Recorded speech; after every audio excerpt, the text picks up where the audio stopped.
Hola, profesor, buenas tardes. Vázquez, buenas tardes. Hola, profe. Creo que empezamos la clase. Sí, profe, o esperamos. ¿A Gonzalo? Esperamos estar. Esperamos un ratito. Sí, Ya, esperemos unos minutos. ya. No ha habido luz, por eso, no había energía. O sea que-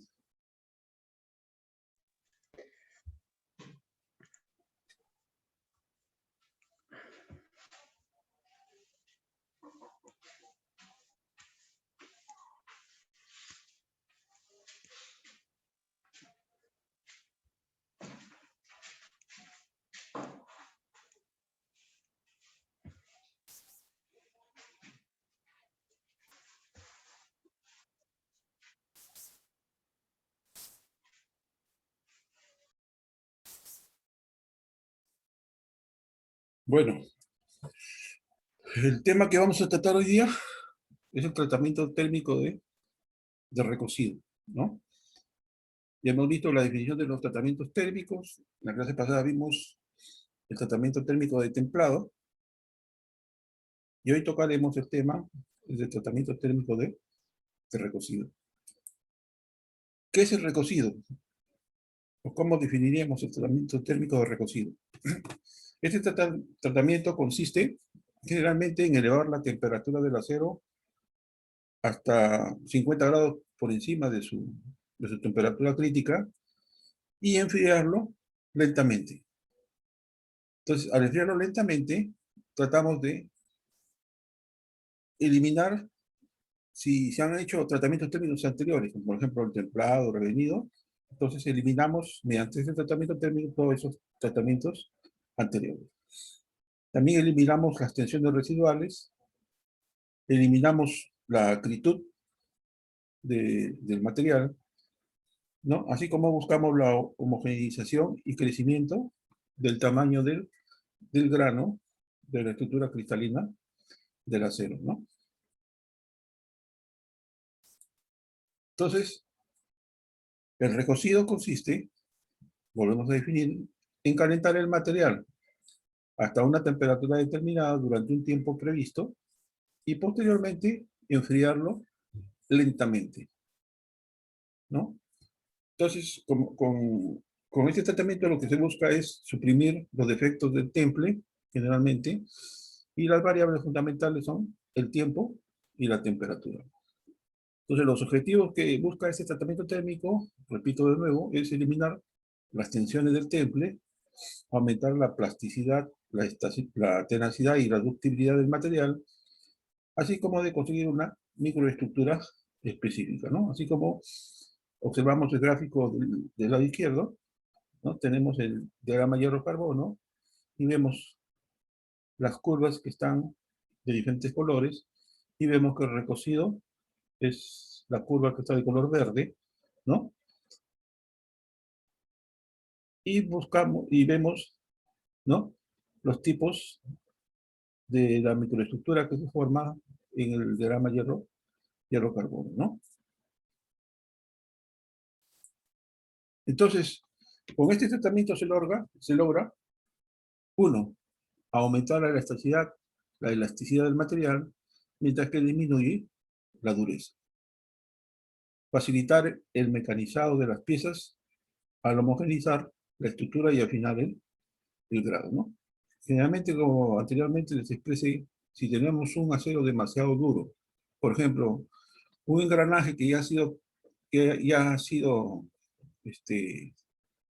o ha tenido un tratamiento térmico, por ejemplo, de templado, que consiste en endurecer su superficie para evitar el desgaste, y queremos hacer algún mecanizado en ese engranaje para corregir ciertas deformaciones a veces que se presentan por el trabajo. Entonces, lo que hacemos es que someterlo a un tratamiento térmico de recocido. Al someterlo a un tratamiento térmico de recocido, hemos buscado bajar la dureza del material para poderlo hacer más maquinable, ¿no? Entonces, bajo la dureza afino el grano del material y entonces esto me facilita volverlo a mecanizar, ¿no? Esa es la finalidad. También con este tratamiento térmico logramos eliminar la acritud, ¿no?, que se produce al ver realizado en este material algún trabajo en frío, como por ejemplo puede ser un forjado, ¿no?, puede ser un laminado. Entonces, al haber estado sometido a este tipo de deformación del material, entonces se produce esta propiedad en los materiales que se conoce como acritud, ¿no? Entonces, mediante el recocido, eliminamos o bajamos esta propiedad de la acritud, ¿no? La acritud generalmente a un material lo vuelve demasiado frágil, demasiado duro, ¿no? Y el grano es demasiado grueso. Entonces, al ver estos defectos que tiene este material, se le somete a un tratamiento térmico de recocido que busca bajar la acritud.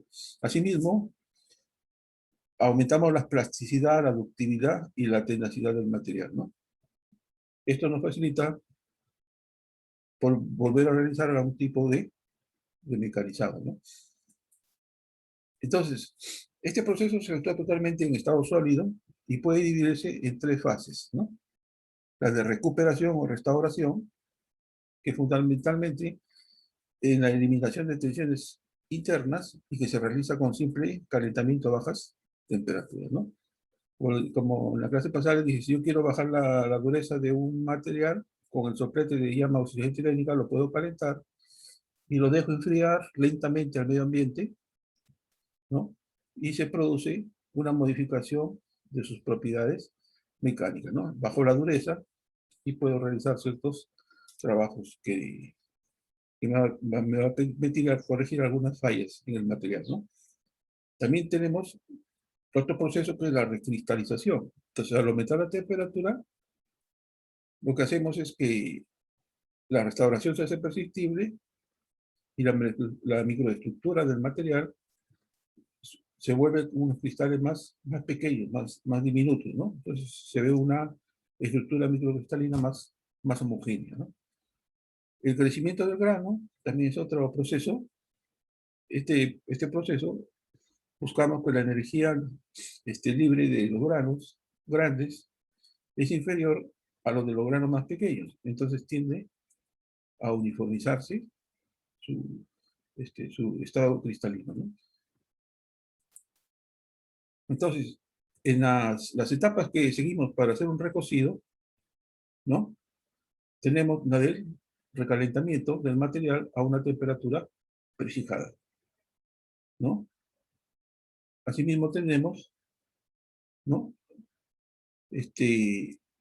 durante cierto tiempo mantenemos la temperatura a la que se le está sometiendo y luego va a un proceso de enfriamiento hasta una temperatura ambiente y a una velocidad de enfriamiento determinada, ¿no?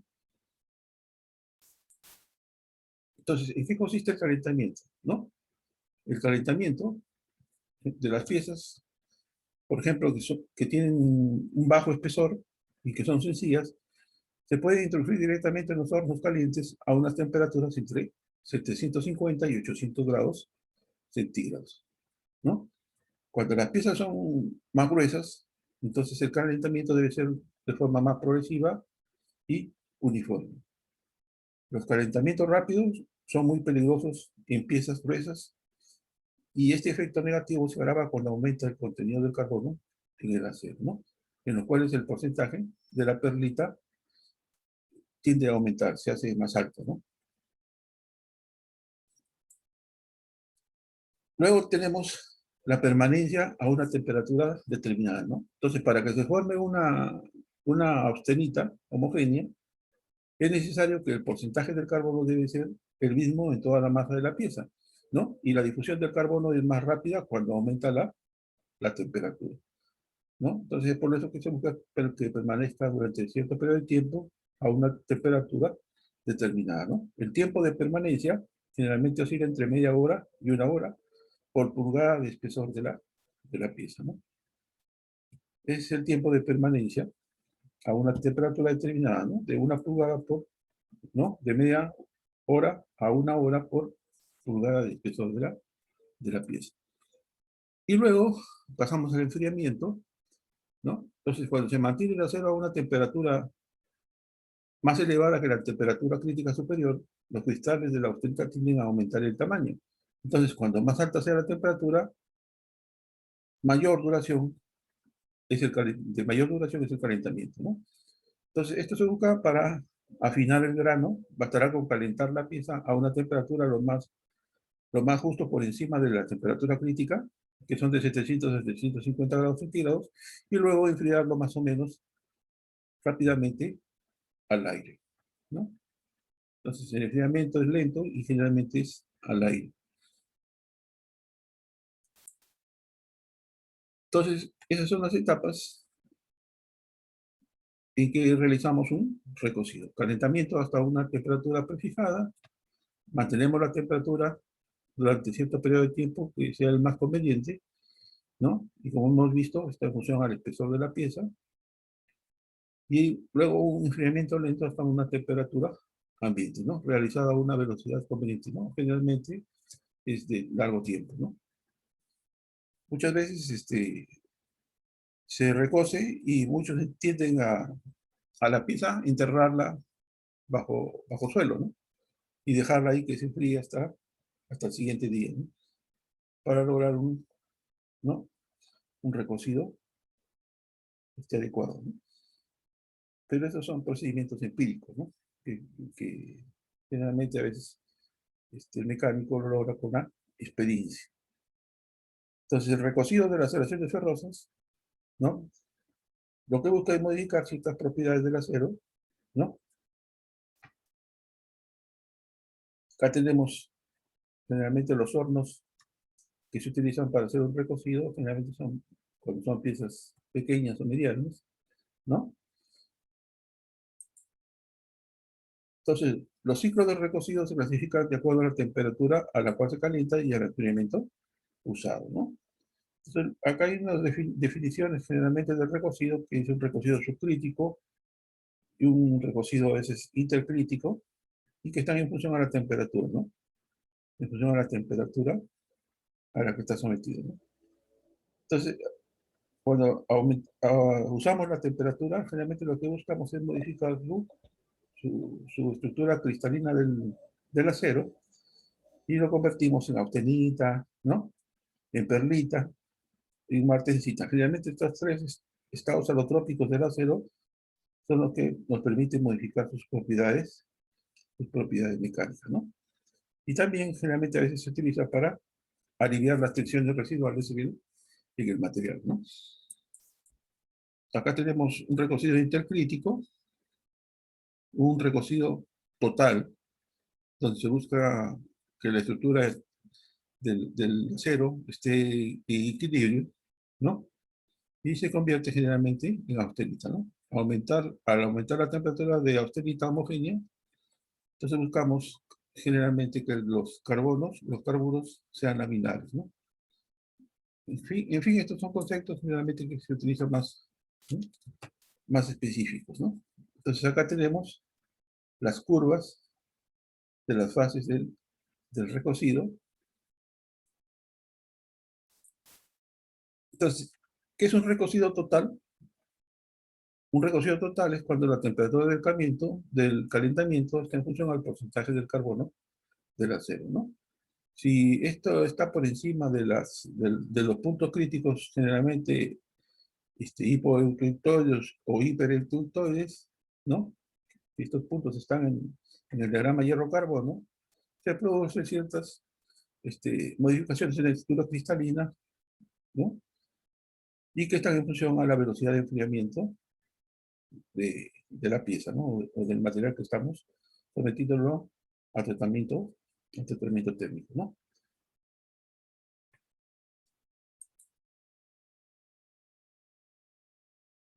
Entonces, en forma particular, un recocido total es un recocido de homogeneización, ¿no?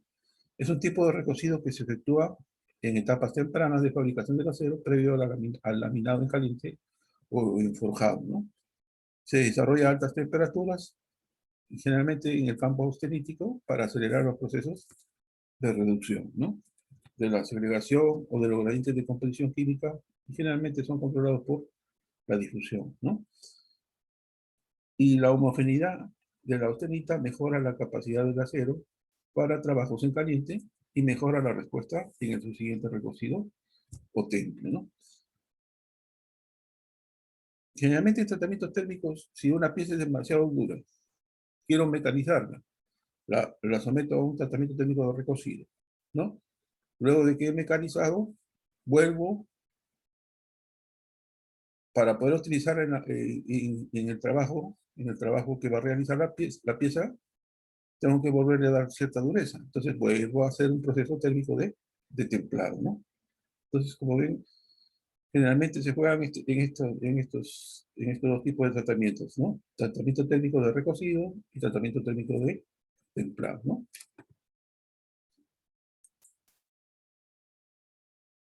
Entonces, acá tenemos otros tipos de recocidos, como es la esferoidización o la globulización, ¿no? Son recocidos que generalmente buscan producir en su estructura carburos globulares en una matriz ferrita, ¿no? Pero estos son conceptos que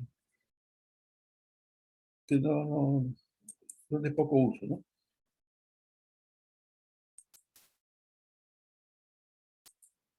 Entonces, el recocido para la eliminación de esfuerzos.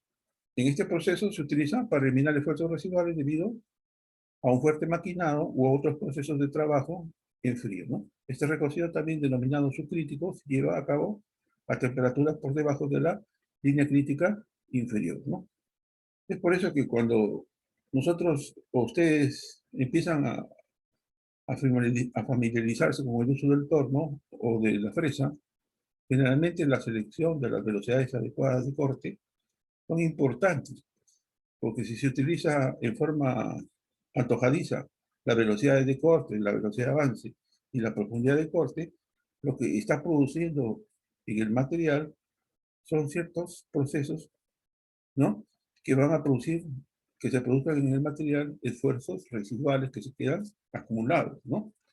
Entonces, si ese material no lo sometemos a un tratamiento térmico, estos esfuerzos residuales generalmente en la pieza producen fatiga. Y estas fatigas con el tiempo producen que la pieza se parta, se rompa en forma inesperada, porque en nuestra estructura interna ya viene con agrietamientos, ¿no? Entonces basta que haya un uso inadecuado o un manejo inadecuado de esta pieza, se producen las fatigas y se producen las fallas, ¿no? Se rompen, ¿no? Por eso dicen, ¿por qué se rompió un engranaje? ¿Por qué se rompió un eje? ¿Por qué se rompió una polea? Es porque muchas veces a la hora de hacer el mecanizado no se ha hecho de forma correcta y se han producido estos esfuerzos residuales en las piezas, ¿no? Que a la larga se producen las fallas, ¿no? Se producen las fallas. Es por eso que es importante siempre utilizar estos tipos de tratamientos térmicos para eliminar estos esfuerzos residuales, ¿no?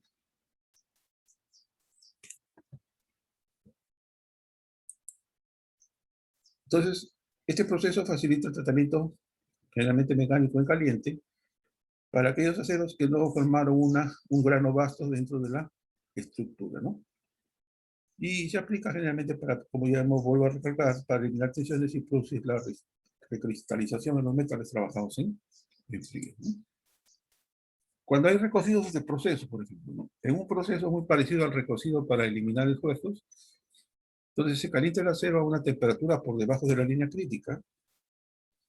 Entonces, este tipo de tratamiento se orienta generalmente en las industrias de láminas y de cables, ¿no?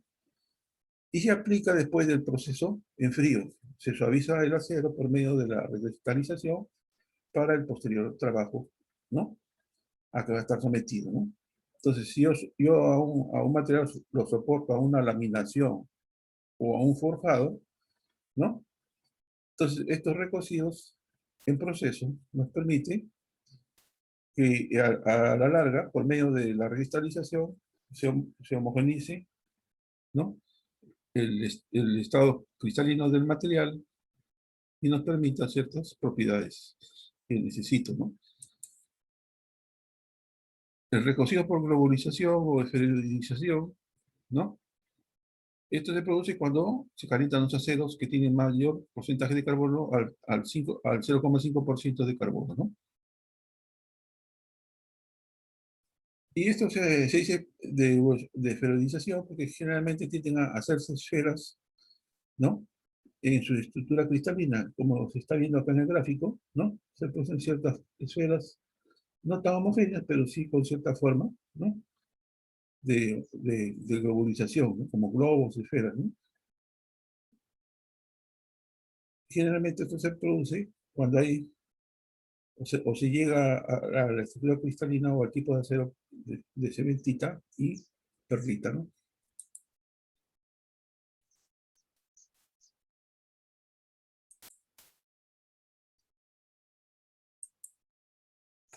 Hay otro tipo de recocido que se conoce como recocido de regeneración. También se llama normalizado, ¿no? Este tratamiento técnico lo vamos a ver posteriormente en una clase aparte, ¿no? Que generalmente tiene la función de regenerar la estructura del metal producido por el temple o por el forjado, ¿no? Y generalmente son aplicados a 0,6% de carbono.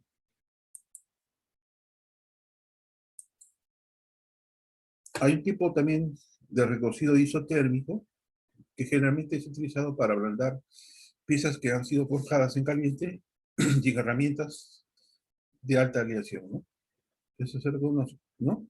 Entonces, lo que hacemos es se calienta a una temperatura mayor a la crítica, 50 grados mayor a la crítica, ¿no? Se enfrían hasta una temperatura de 700 grados centígrados y manteniéndolo hasta que toda la austenita se transforme en perlita, ¿no? Y posteriormente se enfría al aire, ¿no?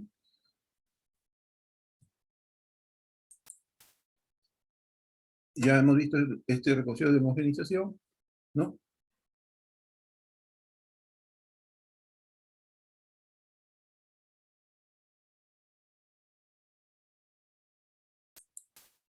Miren, acá tenemos un acero recocido, ¿no? Generalmente acá tenemos un alambre en varilla.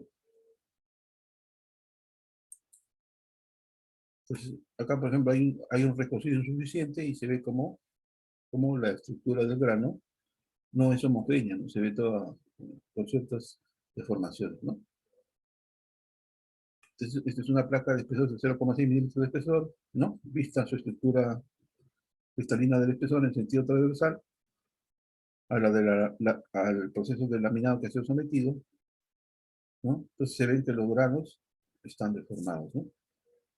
Generalmente en la superficie se ven normales, pero en el centro se ven los granos, ¿no? Deformados. Entonces, esto es lo que se conoce como acritud, la acritud del material, ¿no? Entonces, ya hemos visto los tipos de hornos para recocido, ¿no? Que son diseñados para alcanzar temperaturas de trabajo de 1100, ¿no? A 14.000 grados o a 1.400 grados centígrados como máximo, capaces de provocar el cambio necesario en la estructura metalográfica del acero que se está tratando, ¿no? Estos son los tipos de hornos que se utilizan. Generalmente son hornos eléctricos y se prevé una entrada de gas de nitrógeno en la cámara de tratamiento con el fin de proteger a las piezas y estas no se descarbonicen, ¿no?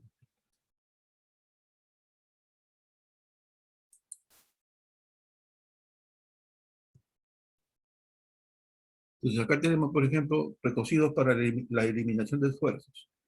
Lo que busca es eliminar el esfuerzo residual debido a un fuerte maquinado o a procesos de trabajo en frío, ¿no? Las temperaturas se lleva a cabo a temperaturas por debajo de la línea crítica inferior, ¿no? Y la aplicación generalmente se utiliza para eliminar tensiones y producir la recristalización de los metales trabajados en frío, ¿no? Recocido en proceso, parecido recocido para eliminar esfuerzos, y se aplica después del proceso en frío, que se suaviza el acero por medio de la recristalización, ¿no? Generalmente las temperaturas que utilizan se calienta el acero a una temperatura por debajo de la línea crítica inferior y generalmente se aplican en las industrias de láminas y cables, ¿no? La esferización globular, ¿no? Es la esferización de la cementita perlítica y cuando se calientan a cero, más o menos al 0,5% de carbono, ¿no? Y la temperatura es hasta llegar por debajo de la temperatura crítica inferior y lo que se utiliza en aplicaciones que se utilizan son cuando se desea obtener una globalización en las piezas como placas delgadas que deben tener una alta ductibilidad y una baja dureza, ¿no? Es un cuadrito que más o menos nos indica, ¿no? Otro tipo de recocido de regeneración o total, llamado también normalizado, tiene como función regenerar la estructura del material producido por el templo de la forja, ¿no? La temperatura a la que son sometidos son 20 grados por encima de la línea de la temperatura crítica superior y seguida de un enfriamiento al aire hasta la temperatura ambiente, ¿no? Y la aplicación generalmente para aceros con más del 0,6% de carbono, ¿no? Así tenemos también el de isotérmico y el de homogeneización, ¿no? Que ya lo hemos visto. Entonces, esto es en grandes rasgos lo que es el proceso de recocido, el tratamiento térmico de recocido, ¿no? Pero lo que debemos tener grabado es que el recocido generalmente consiste en elevar la temperatura del acero, ¿no? Y mantenerlo cierto tiempo en un medio de temperatura homogénea y luego enfriarlo lentamente, ¿no? Entonces, y los objetivos son eliminar tensiones, aumentar la plasticidad y la tenacidad, ¿no? Y conseguir una microestructura cristalina específica, ¿no? Un tipo de grano homogéneo, ¿no? En eso consiste este tratamiento térmico de recocido, ¿no? Y sus etapas por las que se hace, ya lo hemos tocado, ¿no?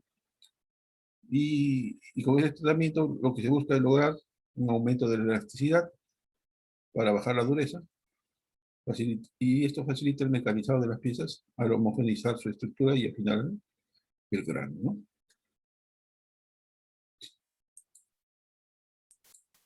Bueno, con esto hemos tratado este tema de tratamiento térmico del acero. No sé, ¿alguna pregunta? ¿Todo entendido, profesor? ¿Correcto? Sí, profe, todo entendido. Ya, Ahí está correcto. Ilava. Ahí está Gonzalo. Sí, entró al fin. Bueno, jóvenes, hoy hemos empezado un poquito más tarde porque yo no he tenido energía eléctrica acá en mi casa, recién ha llegado como cerca de la 1, por eso que había hecho la convocatoria un poquito tarde, ¿no? Bueno, Claro. con esto damos por concluida la clase de hoy día. Hay un cuestionario para resolver. Finalmente, como ven, esta parte son teóricas. Finalmente, la parte práctica se hace en unos laboratorios. El taller. Ojalá que algún día lo podamos tener, ¿no? Pero siempre es bueno para cultura mecánica tener presente estos conceptos, ¿no? Estos conceptos. Bueno, jóvenes, con esto damos por concluir la clase de hoy día. Cualquier pregunta, cualquier consulta lo pueden hacer por el WhatsApp. Y nos vemos la próxima clase. Gracias, jóvenes. Listo, profesor. Chao, nos vemos. Nos vemos. Listo, listo. Nos vemos, Gonzalo. Ya, profe.